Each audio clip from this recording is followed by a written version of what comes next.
Hello বন্ধুরা, আজ আমি আপনাদের সাথে শেয়ার করতে চলেছি আমার লেখা এক কবিতা, যার নাম দিয়েছি কল্পনা। লেখক সূর্য শেখর পাল। ঘুমের মাঝে স্বপ্ন সাজে তুই আমার হাতটা ধরলি, তোর না বিয়ে হয়েছে, এটা তুই কি করলি? কেন রে, বিয়ে মানে কি সব শেষ? আমি আবার আমার জীবনটা নতুন করে শুরু করতে চাই।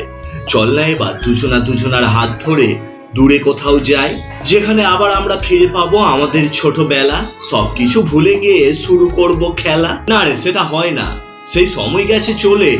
তুই ভাবছিস বাস্তবে আমার হাত ধরেছিস, আসলে এটা বাস্তব না, এটা কল্পনা। কারণ আমার দেহটা গেছে জ্বলে। কি যে বলিস তুই, তোর মজা করার স্বভাব যায়নি। তুই কি ভাবিস আমার এমন তোকে কোনোদিন চাইনি? আরে এসব বলে আর লাভ কি বল, আমি তো আজ তোর কল্পনাতে এসেছি। যতদিন আমি বেঁচে ছিলাম শুধু তোরে ভালোবেসেছি। তার মানে তুই কি বলছিস আমি মৃত মানুষের হাত ধরেছি? জানি না কেন মন বলছে আমি তোর প্রেমেতে পড়েছি। তুই যেদিন আমাকে ছেড়ে তোর বাবার দেখা ছেলেকে বিয়ে করলি, সেদিন আমি আমার এই সুন্দর শরীরটা ছেড়ে দিয়েছিলাম। দেখলাম আমার রক্ত মাংসে গড়া এই শরীরটা সবাই পুড়িয়ে দিল, বাকিরা কান্না করলো। হ্যাঁ রে, তোর বিয়েতে আমি আমার দেহ ছেড়েছি, তবে আজও আমি খুশি, কারণ আমি তোকে ভালোবাসতে পেরেছি।